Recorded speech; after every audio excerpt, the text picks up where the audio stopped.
Production support for the weekly special is provided by Smithville, a local provider of fiber optic-based internet, TV, and phone services. Smithville's quantum fiber optic network allows large amounts of data to travel around the world from local homes and businesses. More at smithville.net. IU School of Public Health Bloomington, addressing public health needs by preventing disease, promoting health, and improving quality of life across the state and around the world through research, teaching, and community engagement. publichealth.indiana.edu. And WTIU members, thank you. We've left the studio and traveled to Madison, and during the holidays, this historic river town is about as picturesque as it gets. And we're going to be traveling across the state for some of the greatest holiday festivities. We visit a Newfoundland Christmas tree pole in Thorntown, Indiana, see a brilliant Christmas display at Lights Under Louisville, watch the naughty kids become nice at the Krampus walk, plus lots of beautiful holiday destinations right here in Madison, Indiana. Stay tuned for all this and more right here on the Weekly Specials Holiday Special.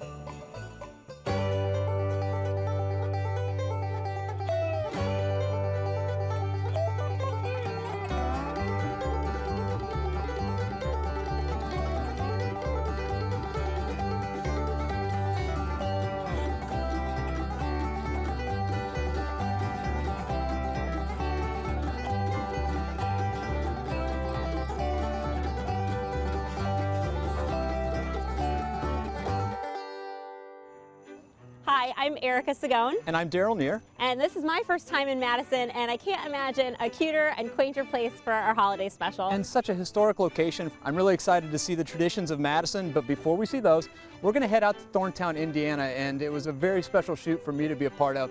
I owned a Newfoundland, and I got to see about 60 Newfoundlands participating in this Christmas tree pool. You're going to love it. Check it out.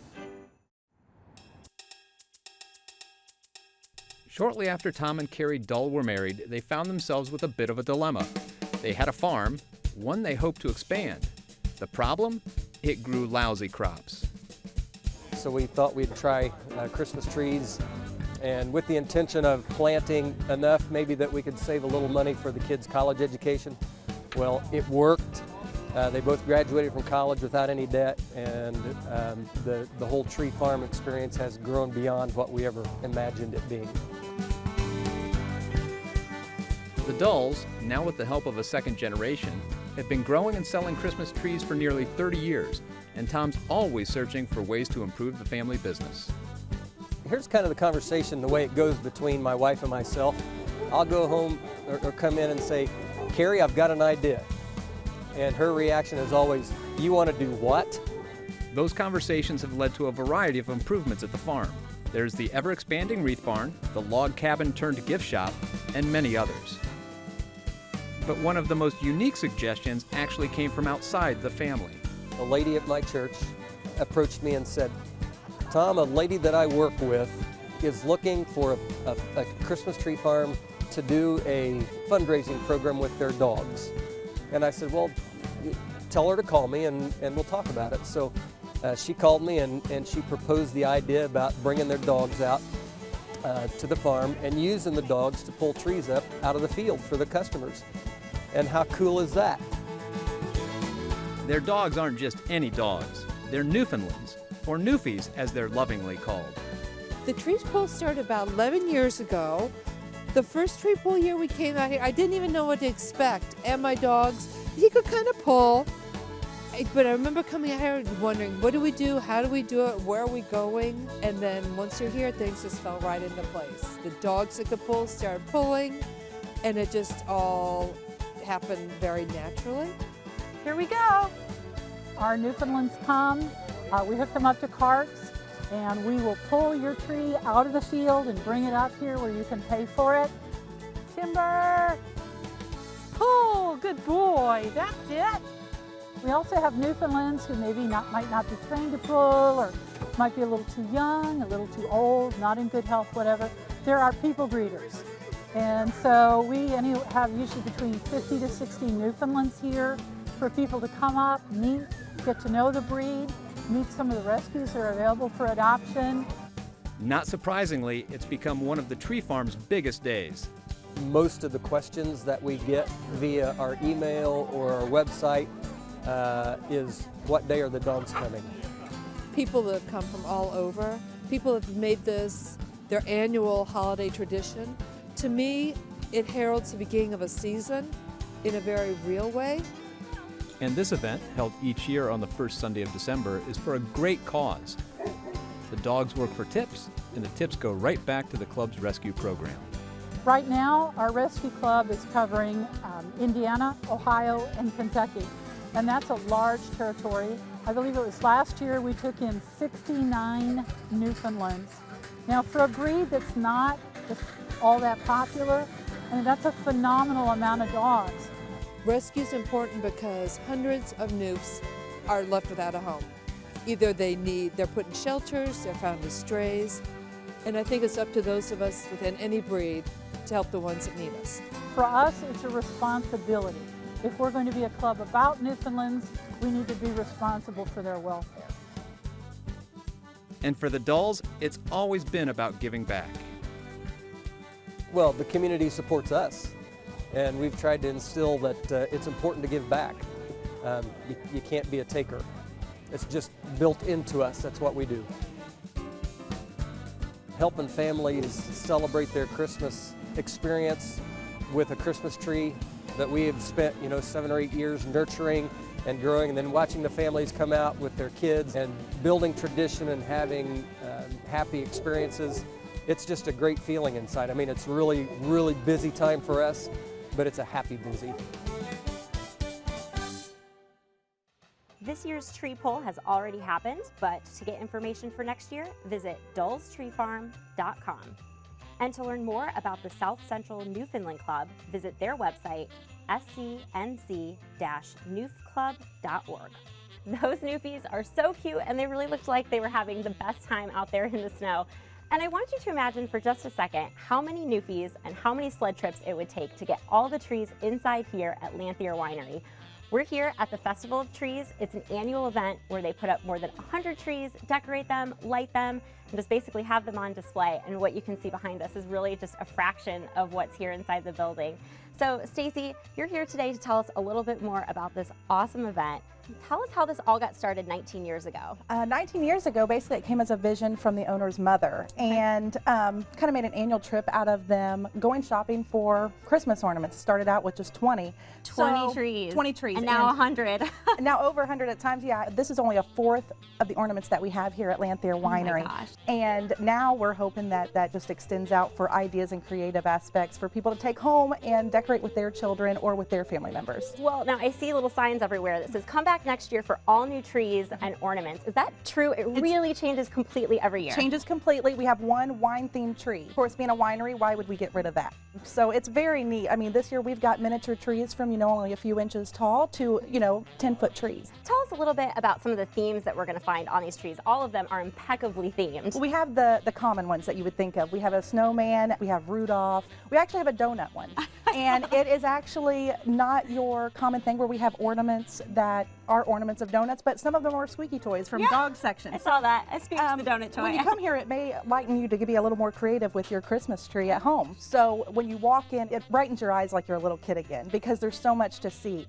There's something for everybody in here. There are trees at every angle. It's like Santa's brain in here. Yes, it is. How many ornaments do you think you guys have?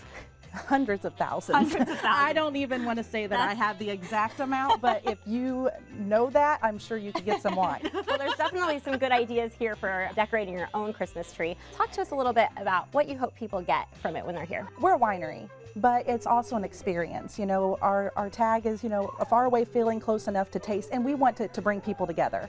Everything that you look at the winery is something for you to take in, and it gets you more in the Christmas spirit. When can people come and see these trees?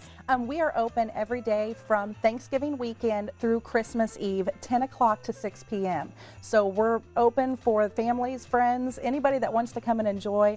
we're here to enjoy it with them. Okay, and it's free, right? It is a free event, and the wine tastings are free as well, as long as you're of age. You can really spend a lot of time, checking out all of the trees and looking at all the different themes. And thankfully, you guys make some Christmas wines that are appropriate for, walking around. Tell us about those. We have 3 holiday wines. They're released Thanksgiving weekend and go until December 24th. St. Nicholas Blush, Snowflake White, and everyone's favorite, Rudolph Red. It's also a perfect mulling wine. We always have the wine mulled and ready for our visitors to be able to taste that, and have the mulling bags for people to take home and enjoy, whether it's Christmas or just for the weekend. Well, I'm going to go downstairs and grab a glass of that Rudolph Red. Stacy, thank you so much for taking time to chat with us today. And while I grab a glass of wine, you guys enjoy another light display. We're going to go to Lights Under Louisville.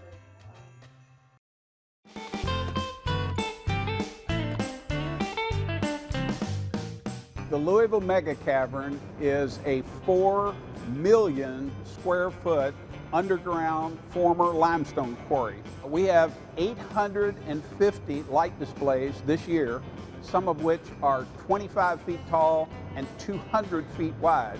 Visitors experience over 2 million points of light in different themed areas, including everything from Candyland to Fairyland to a friendly snowball fight and Kentucky Christmas.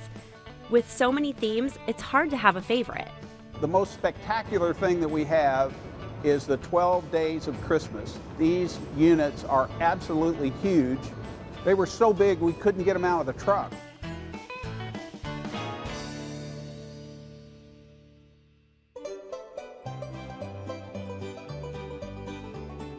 Believe it or not, there is a whole Christmas industry that nobody seems to know about. You can go out and design, come up with ideas about what you want your displays to look like, and there are people that will build exactly what you want. We actually start the design process in late January every year. We talk to several different designers around the country that do this all the time. The first year, we didn't know whether this was going to be a success or not, so we rented all of the light displays. It was so successful that first year that we said, let's see if we can start buying what we need. We increased it to 400 displays the second year, and now we have 850 displays. It takes about 25 people 3 or 4 weeks just to set that up and get everything lit.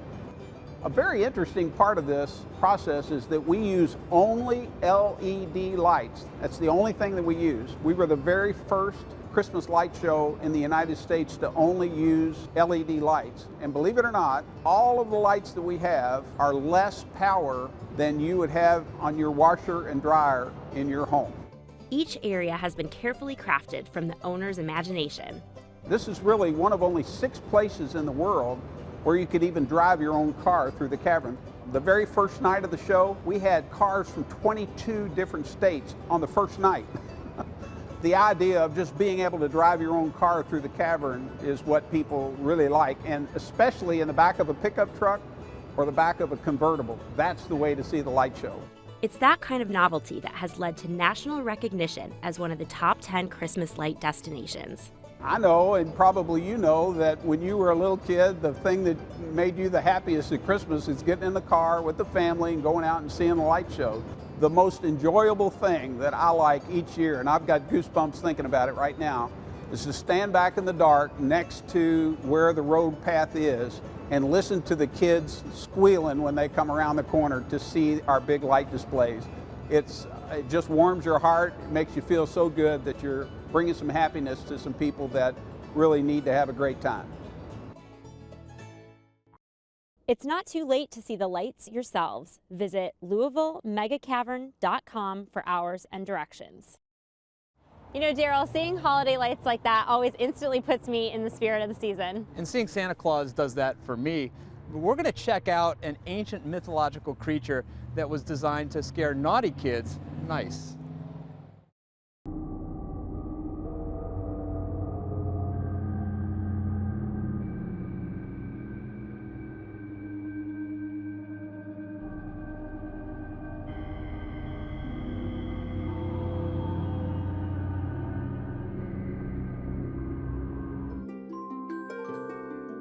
Emerging from the alpine forests in the 17th century, the Krampus have served as a warning to misbehaving children. Taking back presents from St. Nick, swatting with a switch, the Krampus have served as the naughty to St. Nicholas's nice. It is a legend that has long been silent in North America, but beware, Bloomington, the Krampus have returned.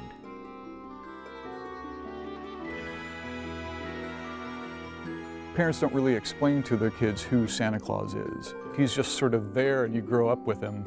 So I don't think people necessarily need to go into a lengthy explanation about what the Krampus are or even who St. Nicholas is. I think you get it when you get there and you see what's happening. And I think kids respond to that too, and they understand what naughty and nice are, and they understand that St. Nicholas is the good guy, and they understand that the Krampus are not the good guys, and that if they're naughty, they're going to have to deal with the Krampus. But if they're nice, they don't. After seeing a video of an Austrian Krampus walk, the founders of the Krampus Legend and Arts Workshop knew it was a perfect fit for Bloomington. With the help of the local Arts Commission, they held their first walk last year. They're real, and we bring them here from Austria.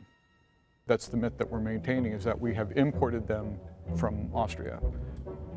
Children typically have one or two different reactions. You know, there's the scare, and they definitely will be scared by the Krampus, but they also laugh a lot. They also are happy to see them because it's this big, hairy, animal-looking thing that looks very familiar in a way. I think it's something that at their core kids are comfortable with, they're familiar with. Those are the two reactions that I've seen from kids the most, is sort of the shock that, oh, I'm seeing this thing in real life, and a little terror, but it always turns to delight. The fact that they're experiencing this thing, and what an amazing thing to experience. You're sort of walking down the street and here's this 8-foot-tall beast that's walking around chasing people. It's got to be a spectacle. If you're a little kid, it's got to be something to see.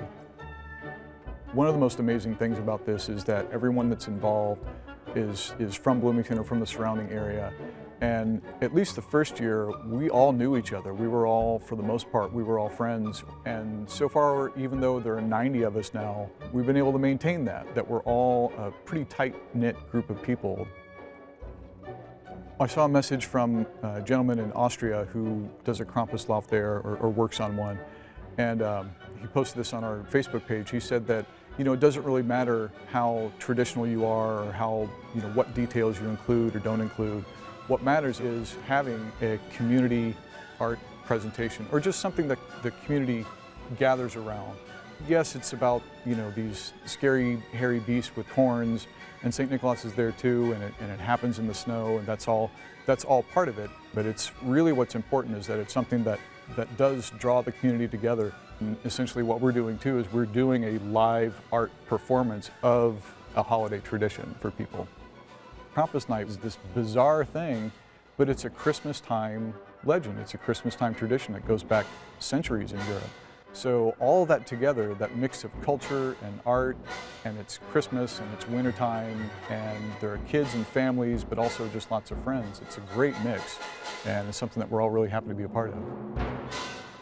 To make the Krampus part of your tradition, or to help wrangle a Krampus yourself, visit their website, krampus-night.com. Now we've looked at the Krampus tradition. We're going to fast forward to the mid-19th century where the Krampus counterpart, St. Nicholas, would have been a centerpiece to the Christmas celebration. And we're here at the beautiful Lanier Mansion, and joining us here is Jerry. And we'd like to learn a little bit about Mr. Lanier and the creation of this beautiful, beautiful home.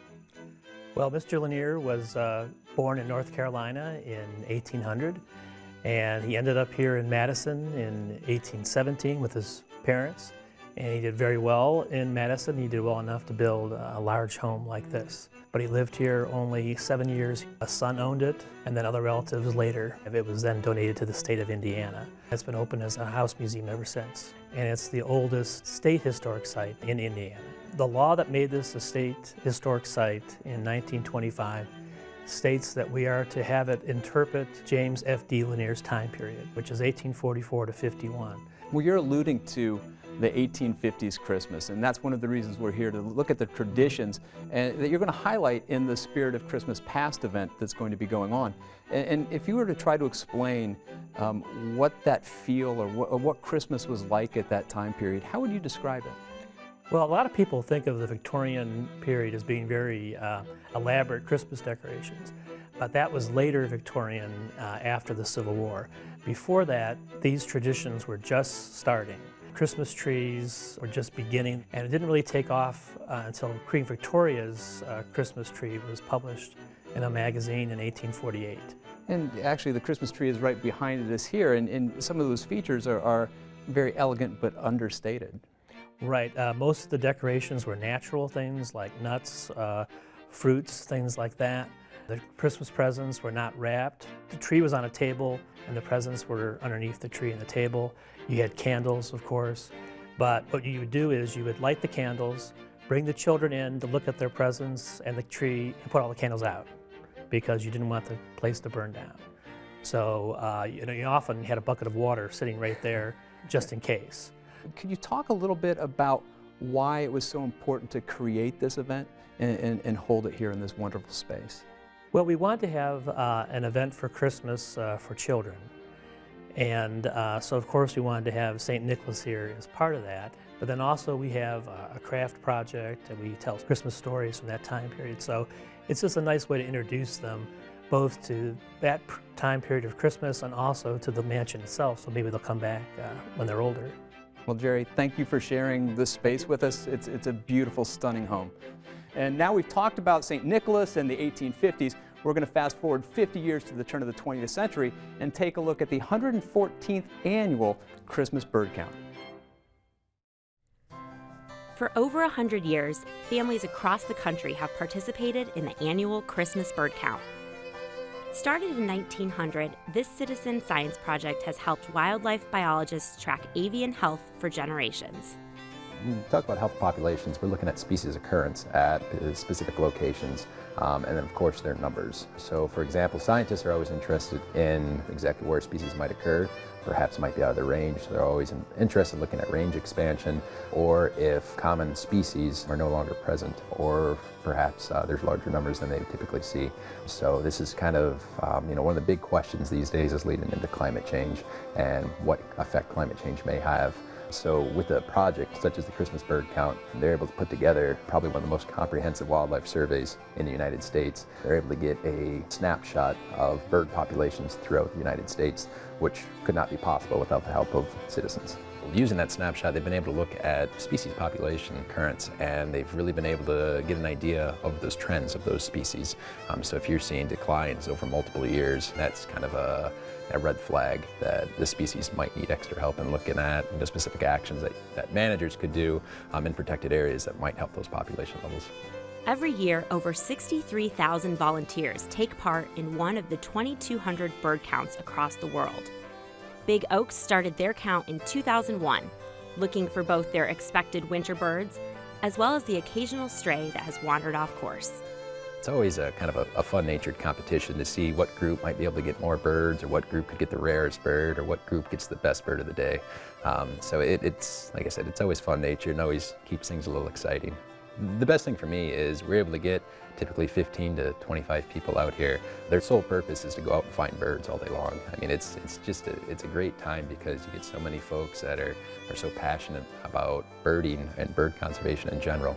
Being able to discuss different topics and just to see the excitement, especially younger people's eyes, it's really rewarding. My daughter Megan and I, we're really into nature, so we like to do things together, and a lot of times my wife Diane and Ian don't get to participate as much, so this just seemed like a nice way for us to do something together that was nature oriented, get out to Big Oaks and do something together that was fun. For avid bird enthusiasts, these counts aren't just fun, they are a way of life. Lots of times my wife will get aggravated at me for birding while I drive, and I guess I really can't help it. Once you're a birder, you take every opportunity to bird. It used to be, when I was younger, she'd say, slow down, you're driving too fast. Now it's, pay attention to the road, you're watching too many birds. And with birders, patience isn't just a virtue, it's a requirement. Luckily for Joe and Paul, their patience paid off.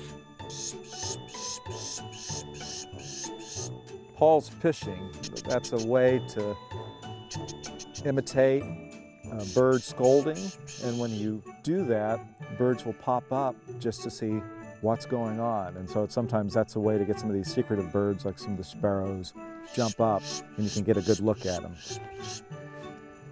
Yeah, I got some. Yep. Although not to downplay it, it's something you expect. We get them every year. Just that you want it to be your group that finds them. You don't want somebody else saying, "Oh, we got a golden." Oh man. You look at all the work we do is we do it for the birds, and you know we like to see the result of that. And having golden eagles come and spend the winter here, that's great. A good excuse to get out, and on something like this, you feel like you're doing something good. How many people see golden eagles in Indiana? Not very many. There's just a few places you can go to see them, and it's evidence that you guys are doing the job right around here. All your hard work is paying off.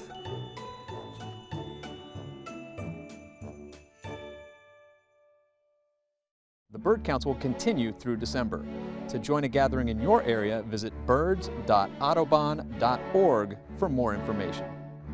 Erica, it was really neat to see this 100-year tradition of a Christmas tree bird count, all on behalf of Scientific Inquiry. Yeah, tradition, that's what I really loved about everything that we saw on the show today. It's such an important part of the holidays. Yeah, and we hope we were able to provide you some inspiration to start some of your own holiday traditions. So thanks for watching, and on behalf of all of the Weekly Special staff, happy holidays.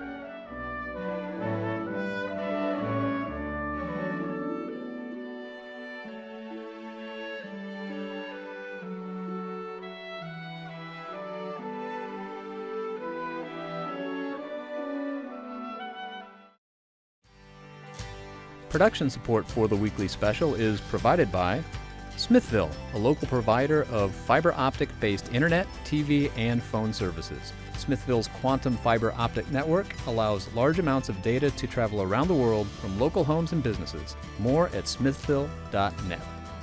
IU School of Public Health Bloomington, addressing public health needs by preventing disease, promoting health, and improving quality of life across the state and around the world through research, teaching, and community engagement. publichealth.indiana.edu. And WTIU members, thank you.